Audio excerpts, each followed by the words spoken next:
नमस्कार। Enlighten classes लेकर आया है आपके लिए फिर से एक वेरी इंपॉर्टेंट साइंस चैप्टर। हाँ, और आज हम जिस चैप्टर पे बात करने वाले हैं वो हमारी रोजमर्रा की जिंदगी से बहुत जुड़ा हुआ है। बिल्कुल। चैप्टर का नाम है is matter around us pure. और ये नाम सुनते ही मन में सवाल आता है कि इसका जवाब तो बड़ा सिंपल होगा, हाँ या नहीं। लेकिन साइंस में चीजें इतनी सिंपल नहीं होती। ये चैप्टर क्लास 9th की केमिस्ट्री की फाउंडेशन बनाने के लिए बहुत जरूरी है। सही कहा। हमारे आसपास हर चीज मतलब हवा, पानी, खाना, सब कुछ मैटर है। तो आज हम ये समझेंगे कि साइंटिफिक नजरिए से इनमें से क्या प्योर है और क्या नहीं। और अगर इसके कॉन्सेप्ट्स को ध्यान से समझ लिया जाए तो ये चैप्टर बहुत आसान और स्कोरिंग बन जाता है। तो चलिए शुरू करते हैं और सबसे पहले इसी सवाल को उठाते हैं, is matter around us pure. तो देखिए, हमारे सोर्सेज में पहली ही लाइन कहती है matter around us is mostly found in the form of mixtures, not pure substances. अच्छा, मतलब हमारे चारों ओर जो ज्यादातर पदार्थ हैं वो असल में मिक्सचर्स हैं, शुद्ध पदार्थ हैं ही नहीं। बिल्कुल, जैसे हवा, दूध, समुद्र का पानी, ये सब मिक्सचर्स हैं। यहीं पर अगली लाइन आती है, what we call pure in daily life is often not pure in science. हाँ, और ये सबसे इम्पोर्टेंट पॉइंट है। जब हम आम भाषा में कहते हैं शुद्ध घी या शुद्ध दूध, तो हमारा मतलब होता है कि उसमें कोई मिलावट नहीं है। मतलब कोई बाहर की चीज नहीं मिलाई गई है। सही। लेकिन विज्ञान में प्योर का मतलब कुछ और ही होता है। तो फिर विज्ञान में प्योर क्या है? विज्ञान की परिभाषा बहुत सीधी है। प्योर सब्सटेंस वो होता है जिसमें सिर्फ एक ही तरह के पार्टिकल्स होते हैं, only one kind of particle. सिर्फ एक तरह के? हाँ। अच्छा, तो जैसे अगर मेरे पास सिर्फ नमक है, सोडियम क्लोराइड, हाँ, तो उसमें सिर्फ NaCl के ही पार्टिकल्स होंगे, हाँ जी, तो वो प्योर हुआ। एग्जैक्टली। या फिर सोना है, गोल्ड, तो उसमें सिर्फ सोने के एटम्स होंगे, वो प्योर है। डिस्टिल्ड वाटर प्योर है क्योंकि उसमें सिर्फ H2O के मॉलिक्यूल्स हैं। और मिक्सचर इसका ठीक उल्टा हुआ, जिसमें अलग अलग तरह के पार्टिकल्स एक साथ मिले हुए हैं। बिल्कुल, जैसे दूध। दूध में पानी के पार्टिकल्स हैं, फैट के पार्टिकल्स हैं, प्रोटीन्स के पार्टिकल्स हैं। कई तरह के पार्टिकल्स का मिक्सचर है वो। इसीलिए साइंस दूध को प्योर नहीं मानता, भले ही पैकेट पर प्योर मिल्क लिखा हो। हाँ, तो ये समझना बहुत जरूरी है। ये जो स्लाइड है, ये पूरे अध्याय का सार है। एग्जाम में इस पर 1 अंक का प्रश्न आ सकता है, give 2 examples of mixtures and pure substances from daily life. चलिए, तो अब इस प्योर सब्सटेंस के साइंटिफिक मीनिंग को थोड़ा और गहराई से समझते हैं। ठीक है, तो हमारा अगला टॉपिक है मीनिंग ऑफ प्योर सब्सटेंस। जैसा हमने बात की, आम भाषा में कॉमन मीनिंग ऑफ प्योर होता है pure is equal to clean, no dirt, मतलब साफ सुथरा। जैसे प्योर मिल्क, प्योर वाटर, जो हम रोज बोलते हैं। हाँ, पर अब आते हैं साइंटिफिक मीनिंग ऑफ प्योर पर। इसकी सबसे जरूरी परिभाषा है pure substance is equal to only one type of particle. मतलब ऐसा पदार्थ जो सिर्फ एक ही प्रकार के कणों से मिलकर बना हो। इसे याद रखना है। बिल्कुल। और इसकी दूसरी खूबी है सेम कॉम्पोजिशन थ्रू आउट, मतलब वो पदार्थ हर जगह से एक जैसा होता है, उसकी बनावट में कोई अंतर नहीं होता। और तीसरी, फिक्स्ड प्रॉपर्टीज। शुद्ध पदार्थों के गुण, जैसे उनका मेल्टिंग पॉइंट या बॉइलिंग पॉइंट, हमेशा फिक्स्ड होते हैं। अच्छा, जैसे प्योर वाटर हमेशा 100 डिग्री सेल्सियस पर ही उबलेगा, कम या ज्यादा पर नहीं। एग्जैक्टली। तो अब सवाल आता है, why milk, air and soil are not pure? हाँ, ये एग्जाम में आ सकता है। आ सकता है। तो एक एक करके देखते हैं। मिल्क प्योर क्यों नहीं है? क्योंकि वो water plus fat plus proteins का मिक्सचर है। एयर प्योर क्यों नहीं है? क्योंकि air is a mixture of gases. उसमें नाइट्रोजन, ऑक्सीजन, कार्बन डाइऑक्साइड जैसी कई गैसें होती हैं। और सॉइल? सॉइल भी प्योर नहीं है। वो sand plus clay plus humus और भी कई चीजों का मिश्रण है। तो इस पर 2 अंक का प्रश्न बन सकता है, what is the scientific meaning of a pure substance, give an example, या why is milk considered a mixture in science. बिल्कुल सही। ठीक है, तो हमने प्योर सब्सटेंस समझ लिया। अब आते हैं इसके ऑपोजिट पर।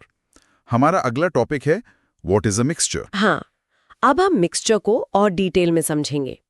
इसकी डेफिनेशन है a mixture contains 2 or more substances।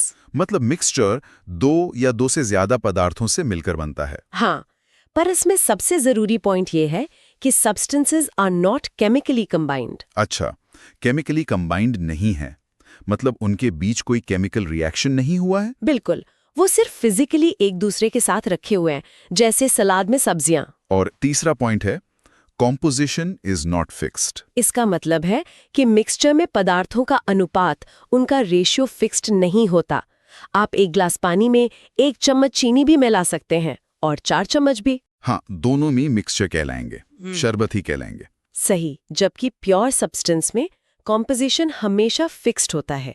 जैसे पानी H2O, उसमें हाइड्रोजन और ऑक्सीजन का रेशियो हमेशा फिक्स्ड रहेगा। तो ये मिक्सचर और प्योर सब्सटेंस के बीच का एक बड़ा अंतर है। हाँ, और प्रॉपर्टीज का भी अंतर है। मिक्सचर की प्रॉपर्टीज उन चीजों पर निर्भर करती हैं जिनसे वो बना है, लेकिन प्योर सब्सटेंस की प्रॉपर्टीज अपनी खुद की होती हैं और वो हमेशा फिक्स्ड रहती हैं। तो ये जो टेबल है ये एग्जाम के लिए बहुत इंपॉर्टेंट है। 3 अंक का प्रश्न सीधा सीधा आता है मिक्सचर और प्योर सब्सटेंस के बीच अंतर पर। बिल्कुल। तो हमने ये तो समझ लिया कि मिक्सचर क्या होता है, पर क्या मिक्सचर्स के भी अलग अलग प्रकार होते हैं? हाँ, होते हैं। और यही हमारा अगला टॉपिक है, टाइप्स ऑफ मिक्सचर्स। मिक्सचर्स को उनकी बनावट के आधार पर 2 मेन टाइप्स में बांटा जा सकता है। कौन कौन से? पहला है होमोजीनियस मिक्सचर। इसकी सबसे बड़ी पहचान है composition is uniform through out, मतलब बनावट हर जगह एक समान होती है। जैसे चीनी का शरबत, एक बार चीनी घुल गई तो शरबत का हर घूंट एक जैसा मीठा लगता है। बिल्कुल सही उदाहरण। और इसमें components are not visible separately. आप घुली हुई चीनी को अलग से नहीं देख सकते। तो सेम प्रॉपर्टीज एवरीवेयर। एग्जैक्टली। अब दूसरा टाइप है हेट्रोजीनियस मिक्सचर्स। ये तो फिर उसका ठीक उल्टा होगा। हाँ, इसमें कॉम्पोजिशन इज नॉट यूनिफॉर्म, बनावट एक समान नहीं होती। और कंपोनेंट्स आर क्लियरली विजिबल, मतलब हम घटकों को साफ साफ अलग देख सकते हैं। सही। जैसे तेल और पानी का मिक्सचर, तेल ऊपर तैरता है, पानी नीचे रहता है, आप दोनों को साफ देख सकते हैं। या फिर रेत और लोहे का बुरादा, दोनों अलग अलग दिखते हैं। बिल्कुल। तो इसमें different parts have different properties. पानी वाले हिस्से के गुण अलग हैं और तेल वाले हिस्से के अलग। समझ गया। तो इस पर भी एक बहुत इंपॉर्टेंट एग्जाम क्वेश्चन बनता है, differentiate between homogeneous and heterogeneous mixtures with examples. हाँ, ये 3 अंक का एक बहुत ही कॉमन प्रश्न है। अच्छा, तो ये तो हुई बनावट की बात। क्या पार्टिकल्स के व्यवहार के आधार पर भी मिक्सचर्स को बांटा जा सकता है? बहुत अच्छा सवाल है। हाँ, बिल्कुल बांटा जा सकता है। और यही हमारा अगला टॉपिक है, classification based on particle behaviour. Particles के साइज और बिहेवियर के आधार पर हम मिक्सचर्स को 3 कैटेगरीज में रखते हैं, सॉल्यूशन, सस्पेंशन और कोलॉइड। ओके, सॉल्यूशन, सस्पेंशन और कोलॉइड। सबसे पहले है सॉल्यूशन। ये एक होमोजीनियस मिक्सचर होता है। जैसे नमक का पानी। हाँ, इसमें पार्टिकल्स वेरी स्मॉल होते हैं, इतने छोटे कि पार्टिकल्स नॉट विजिबल। और वो नीचे भी नहीं बैठते, डू नॉट सेटल। सही। अब दूसरा है सस्पेंशन। ये एक हेट्रोजीनियस मिक्सचर होता है। जैसे पानी में रेत या चॉक पाउडर। बिल्कुल। इसमें पार्टिकल्स लार्ज एंड विजिबल होते हैं, कण बड़े होते हैं और दिखाई देते हैं। और अगर उसे छोड़ दें तो पार्टिकल्स सेटल ऑन स्टैंडिंग। कण नीचे बैठ जाते हैं, और क्योंकि कण बड़े हैं तो कैन बी फिल्टर्ड। इसे फिल्ट्रेशन से अलग किया जा सकता है। ओके। और तीसरा क्या था? कोलॉइड। हाँ, कोलॉइड। ये बड़ा इंटरेस्टिंग है। ये appears homogeneous but actually heterogeneous. मतलब दिखता होमोजीनियस है पर होता हेट्रोजीनियस है। हाँ, जैसे दूध। इसमें पार्टिकल्स मीडियम साइज्ड होते हैं, सॉल्यूशन से बड़े पर सस्पेंशन से छोटे। तो ये नीचे नहीं बैठते, डू नॉट सेटल। नहीं बैठते। और इनकी एक खास पहचान है, shows Tyndall effect. Tyndall effect ये क्या होता है? इसके बारे में हम आगे डिटेल में पढ़ेंगे, पर ये तीनों के बीच का अंतर एग्जाम के लिए बहुत ही ज्यादा जरूरी है। इस टेबल से 2 या 3 अंक का प्रश्न जरूर आता है। चलिए तो फिर सबसे पहले सॉल्यूशन को ही विस्तार से समझते हैं। अगला टॉपिक, सॉल्यूशंस। ठीक है। So what is a solution? Definition है, a solution is a homogeneous mixture of 2 or more substances। ये एक होमोजीनियस मिक्सचर है जिसकी बनावट एक समान होती है और कण दिखाई नहीं देते। बिल्कुल। अब सॉल्यूशन के 2 हिस्से होते हैं, 2 कंपोनेंट्स। हाँ, सोल्यूट और सॉल्वेंट। सही। सोल्यूट वो सब्सटेंस है जो घुलता है, सब्सटेंस दैट डिसॉल्व्स, जैसे चीनी। और सॉल्वेंट वो है जिसमें घोला जाता है, substance that dissolves the solute, जैसे पानी। करेक्ट। तो sugar solute plus water solvent मिलकर बनता है सोल्यूशन। क्या सोल्यूशन सिर्फ लिक्विड ही होते हैं? नहीं, ये कॉमन मिसकंसेप्शन है।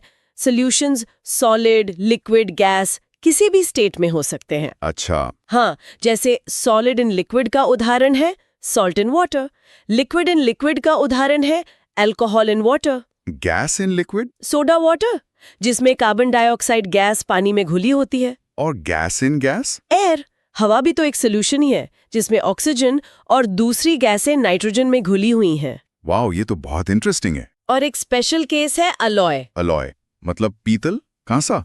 बिल्कुल, एग्जाम में डिफाइन सॉल्यूट एंड सॉल्वेंट या what is an alloy, give an example जैसे प्रश्न आते हैं। ठीक है, तो अब बात करते हैं प्रॉपर्टीज ऑफ अ सॉल्यूशन की।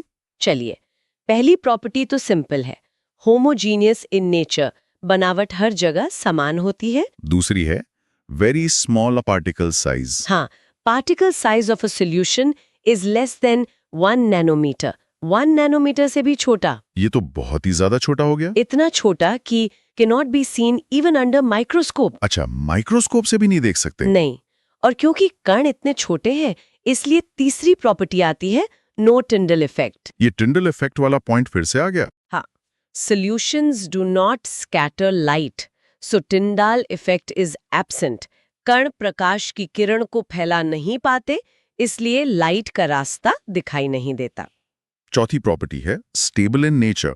इसका मतलब है कि particles do not settle down on standing. अगर आप नमक के पानी को घंटों छोड़ दें तो भी नमक नीचे नहीं बैठेगा। और आखिरी property cannot be separated by filtration. कण इतने छोटे होते हैं कि वो फिल्टर पेपर के छेदों से आसानी से निकल जाते हैं। तो ये सारी प्रॉपर्टीज एक दूसरे से जुड़ी हुई हैं पार्टिकल साइज से। बिल्कुल। एग्जाम में 2 या 3 अंक का सीधा प्रश्न आता है, list any 3 properties of a solution. ठीक है, अब जब हम सॉल्यूशन बनाते हैं जैसे शरबत, तो कभी वो हल्का मीठा होता है, कभी बहुत ज्यादा मीठा।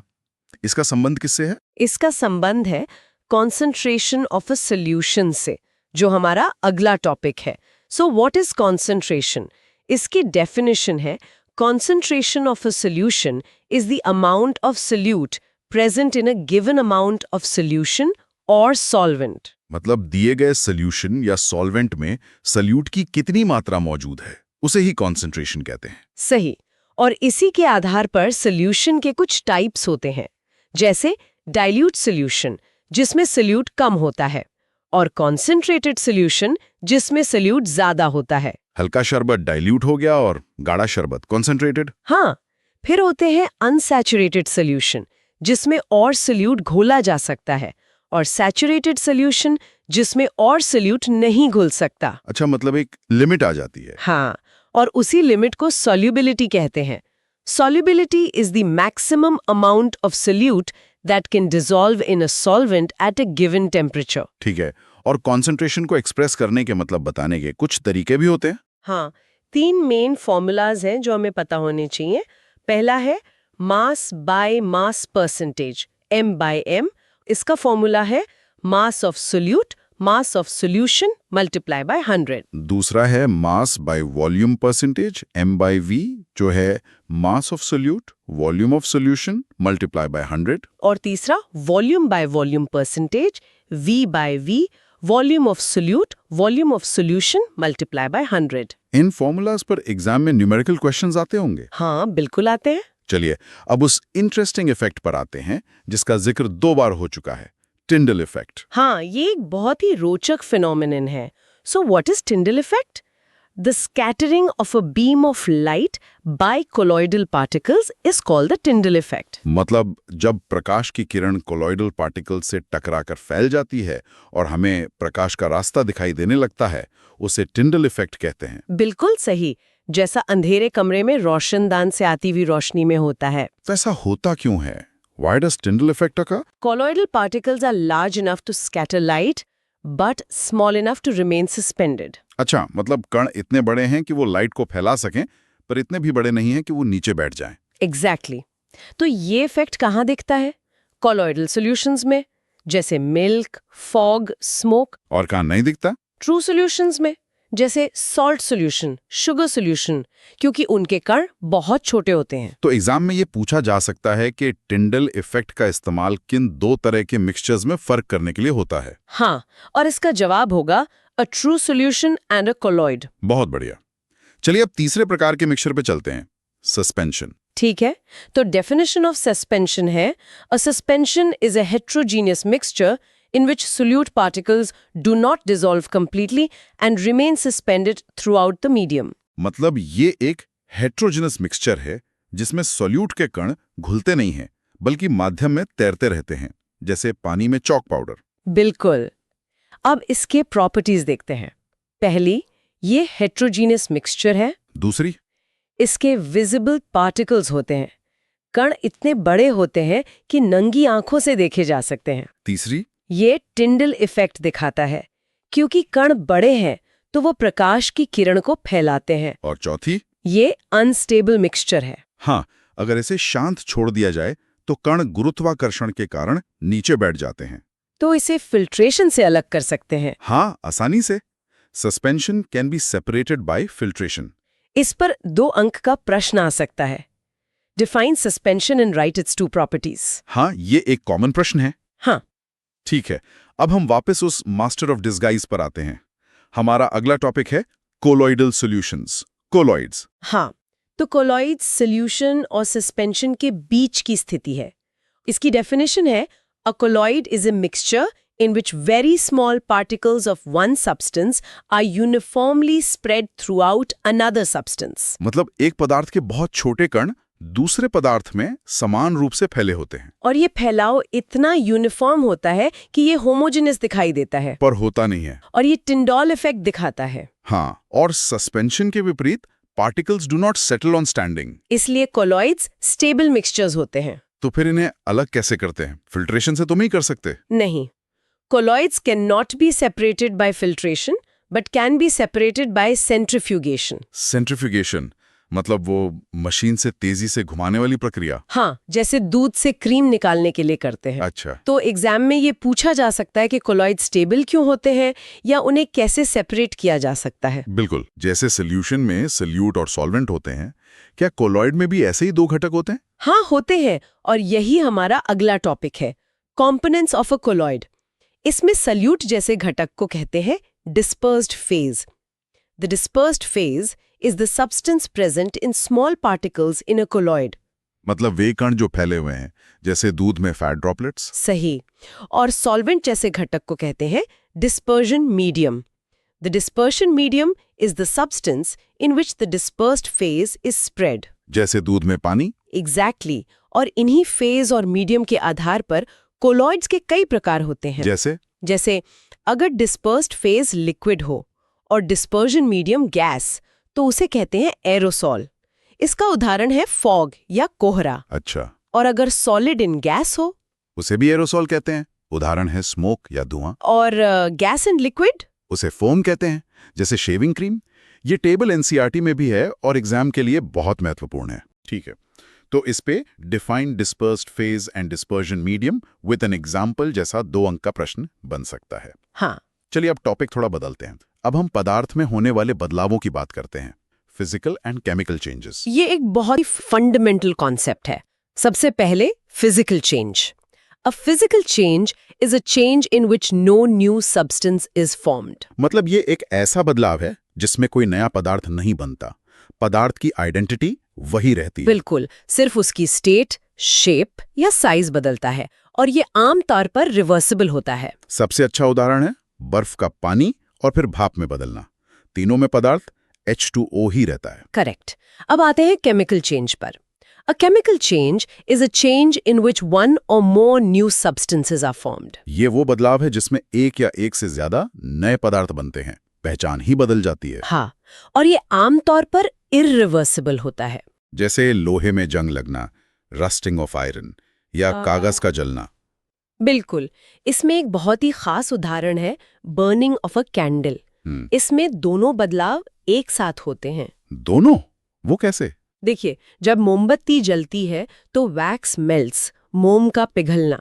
ये फिजिकल चेंज है क्योंकि पिघला हुआ मोम भी मोमी है। और केमिकल चेंज? केमिकल चेंज है वैक्स वेपर बर्न्स। जो मोम की वाष्प है वो जलकर हीट, लाइट और कार्बन डाइऑक्साइड बनाती है। यहाँ नया पदार्थ बन गया। वाओ, ये तो बहुत ही अच्छा उदाहरण है। ये तो क्लासिक एग्जाम क्वेश्चन है, why is the burning of a candle considered both a physical and a chemical change? हाँ, बिल्कुल है। तो अब हम चैप्टर की शुरुआत में वापस चलते हैं और प्योर सब्सटेंसेस के टाइप्स को विस्तार से देखते हैं। ठीक है। सो types of pure substances introduction. हमने पढ़ा था कि प्योर सब्सटेंसेस वो हैं जिनमें only one type of particle होता है। हाँ।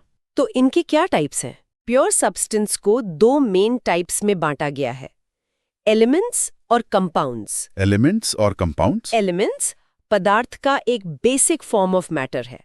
इन्हें cannot be broken down into simpler substances. अच्छा, इन्हें और तोड़ा नहीं जा सकता। ये सबसे सिंपल फॉर्म है, जैसे आयरन, ऑक्सीजन। हाँ, क्योंकि ये made of only one kind of atom से बने होते हैं। तो फिर कंपाउंड्स क्या हैं? तब बनते हैं जब दो या दो से ज्यादा एलिमेंट्स केमिकली जुड़ते हैं, formed by chemical combination of elements. और वो भी ऑलवेज इन फिक्स्ड प्रोपोर्शन। बिल्कुल। और सबसे जरूरी बात, वो एक new substance with new properties बनाते हैं। तो एलिमेंट और कंपाउंड के बीच का अंतर एग्जाम में जरूर पूछा जाता होगा। हाँ, ये बहुत इंपॉर्टेंट है। चलिए, तो पहले एलिमेंट्स को समझते हैं। ठीक है। So what is an element? An element is a pure substance made up of only one kind of atom. Elements के तीन प्रकार होते हैं, metals, non-metals और metalloids. मेटल्स की प्रॉपर्टीज तो पता है, शाइनी होते हैं, गुड कंडक्टर्स होते हैं, मैलिएबल और डक्टाइल होते हैं, जैसे आयरन, कॉपर। सही। और नॉन मेटल्स? डल होते हैं, पुअर कंडक्टर्स होते हैं, ब्रिटल होते हैं, जैसे ऑक्सीजन, सल्फर। और मेटलॉइड्स वो होते हैं जो show properties of both metals and non metals, जैसे सिलिकॉन। क्या रूम टेम्परेचर पर एलिमेंट्स अलग-अलग स्टेट्स में मिलते हैं? हाँ, ज्यादातर सॉलिड हैं, जैसे आयरन, कॉपर। कुछ गैस हैं, जैसे ऑक्सीजन, नाइट्रोजन। और लिक्विड? दो ही एलिमेंट्स रूम टेम्परेचर पर लिक्विड होते हैं, और ये एग्जाम के लिए बहुत जरूरी है। मर्क्यूरी, जो एक लिक्विड मेटल है, और ब्रोमीन, जो एक लिक्विड नॉन मेटल है। अच्छा, मर्क्यूरी और ब्रोमीन, ये एक अंक का प्रश्न है। हाँ, और एनसीईआरटी में गैलियम और सीजियम का भी जिक्र है, जो हथेली पर रखने से ही पिघल जाते हैं। वाओ! अब आते हैं दूसरे प्योर सब्सटेंस पर, कंपाउंड्स। ठीक है, what is a compound? A compound is a pure substance formed when two or more elements combine chemically in a fixed ratio. मतलब दो या ज्यादा एलिमेंट्स का केमिकल कॉम्बिनेशन, वो भी फिक्स्ड रेशो में। इसके दो मुख्य कैरेक्टरिस्टिक्स हैं।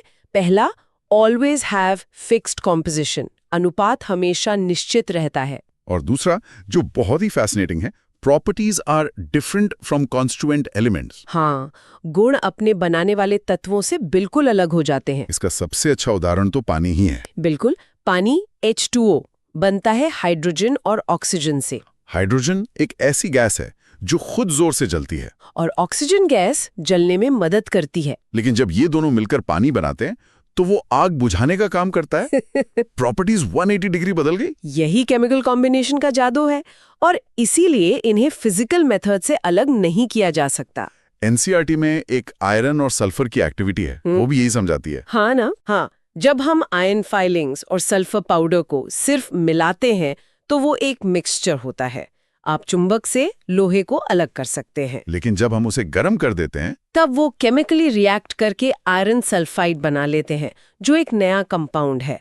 अब वो ना तो चुंबक से आकर्षित होता है और ना ही उसके गुण आयरन या सल्फर जैसे होते हैं। तो ये एक्टिविटी कंपाउंड बनने को बहुत अच्छे से दिखाती है। हाँ। तो अब हम इस अध्याय के एक और बहुत ही महत्वपूर्ण तुलना पर आ गए हैं, मिक्सचर्स वर्सेस कंपाउंड्स। ये 3 या 5 अंकों के लिए एक डेफिनेट क्वेश्चन है। चलिए एक एक करके अंतर देखते हैं। हाँ।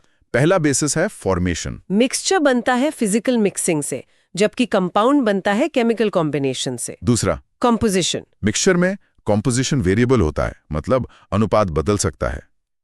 कंपाउंड में फिक्स होता है। तीसरा, प्रॉपर्टीज। मिक्सचर में कंपोनेंट्स अपनी प्रॉपर्टीज बनाए रखते हैं, कंपाउंड में पूरी तरह नई प्रॉपर्टीज बन जाती हैं। और चौथा, सेपरेशन मेथड्स। मिक्सचर को फिजिकल मेथड से अलग कर सकते हैं, जैसे फिल्ट्रेशन। कंपाउंड को सिर्फ केमिकल मेथड से ही तोड़ा जा सकता है। ये टेबल तो एकदम क्रिस्टल क्लियर कर देती है दोनों के बीच का अंतर। हाँ, इसका हर पॉइंट महत्वपूर्ण है। तो हमने चीजों को मिलाना सीखा, अब उन्हें अलग करने की टेक्निक्स पर एक नजर डालते हैं। Separation techniques. हाँ, मिक्सचर्स की घटकों को अलग करने के लिए कई तकनीकें हैं, और सही तकनीक का चुनाव इस बात पर निर्भर करता है कि घटकों की फिजिकल प्रॉपर्टीज में क्या अंतर है। जैसे फिल्ट्रेशन का इस्तेमाल कब करते हैं? जब इनसॉल्युबल सॉलिड्स को लिक्विड से अलग करना हो, जैसे सैंड और वाटर। और इवेपोरेशन? जब सॉल्युबल सॉलिड्स को लिक्विड से अलग करना हो, जैसे समुद्र के पानी से नमक। सेंट्रीफ्यूगेशन? जब डेंसिटी में अंतर हो, जैसे दूध से क्रीम। मैग्नेटिक सेपरेशन तो नाम से ही पता चल रहा है। जब एक घटक मैग्नेटिक हो, जैसे आयरन और सल्फर का मिक्सचर। सही। और एक है सब्लिमेशन, जब एक सॉलिड सीधे गैस में बदल जाए, जैसे नमक और अमोनियम क्लोराइड का मिक्सचर। तो हर मिक्सचर के लिए एक खास टेक्निक है। बिल्कुल। तो चलिए अब एक रिवीजन चैलेंज लेते हैं। एक सवाल जो बोर्ड परीक्षा का पसंदीदा है। पूछिए। सवाल है, Why are most substances around us not pure in nature? हमारे आसपास के ज्यादातर पदार्थ प्रकृति में शुद्ध क्यों नहीं है? ये सोचने वाला सवाल है। इसका संकेत ये है कि प्रकृति में पदार्थ कभी अकेले नहीं रहते, वो हमेशा दूसरे पदार्थों के संपर्क में आते हैं और आसानी से घुल मिल जाते हैं। और इसी वजह से मिक्सचर्स बन जाते हैं। प्योर सब्सटेंसेस प्रकृति में मिलना बहुत मुश्किल है। बिल्कुल सही सोचा। तो इस अध्याय के साथ अब हम प्योर सब्सटेंसेस और मिक्सचर्स के बीच का अंतर बहुत अच्छी तरह से समझ चुके हैं। हाँ, और न सिर्फ अंतर बल्कि उनके प्रकार और उनके गुण भी। ये सब जानने के बाद मेरे मन में एक ख्याल आ रहा है। हमने इतनी देर चीजों को प्योर और मिक्सचर में बांटा, पर क्या ऐसा नहीं है कि दुनिया की सबसे अच्छी चीजें असल में मिक्सचर ही होती है? मतलब एक अच्छी चाय, वो चाय पत्ती, दूध, चीनी, पानी, अदरक का एक मिक्सचर है। एक अच्छी डिश अलग अलग मसालों का मिक्सचर होती है। ये तो बहुत ही गहरा विचार है। एक समाज अलग अलग तरह के लोगों और कल्चर्स का मिक्सचर होता है। सही बात है। शायद साइंस हमें सिखाता है कि प्योर क्या है, लेकिन जिंदगी की असली खूबसूरती इन कॉम्प्लेक्स मिक्सचर्स में ही बसती है। शायद प्योर सरल है, पर असली जादू मिक्सचर में ही है। इसी विचार के साथ आज की ये चर्चा यहीं समाप्त करते हैं। हमें उम्मीद है कि आपको सब कुछ अच्छे से समझ आया होगा और आप अपने आसपास की दुनिया को अब एक वैज्ञानिक की नजरों से जरूर देखेंगे। अगर आपको वीडियो अच्छा लगा हो तो वीडियो को लाइक, चैनल को सब्सक्राइब और अपने दोस्तों के साथ शेयर करें।